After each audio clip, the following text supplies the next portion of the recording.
ৰাইজলৈ কি জনাবা?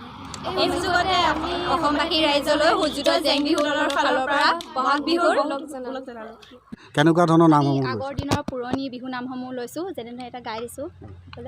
এই ৰৈ ৰৈ ফুটকলাৰ তলতে ৰৈ ৰৈ শিয়াল বহি আছে, এই ৰৈ ৰৈ শিয়াল বহি আছে, এই ৰৈ ৰৈ হাঁহে খাপাৰ খাওঁ, হাঁহে খাপাৰ খাওঁ কৰে।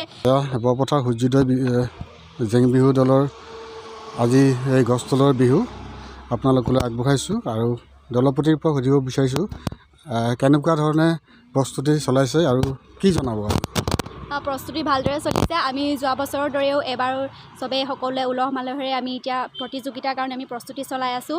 এবছৰো তেনেকৈ এতিয়া দেখুওৱা হৈছে, যিহেতু আমি কিদৰে প্ৰস্তুতি চলাই আছোঁ আপোনালোকে দেখিবলৈ পাবই। আৰু আপোনালোকে আমাৰ ভিডিঅ'টো শ্বেয়াৰ কৰিব, চাই মেলি কেনেকুৱা পালে তাকে আপোনালোকে চাই শ্বেয়াৰ কৰিব লাগে। অসমবাসী ৰাইজলৈ আজি এই সূৰ্যোদয় জেং বিহু দলৰ যি আখৰা গছতলৰ বিহু আপোনালোকলৈ আগবঢ়াইছোঁ। সকলোৱে আঁকোৱালি ল'ব আৰু আশীৰ্বাদ কৰিব।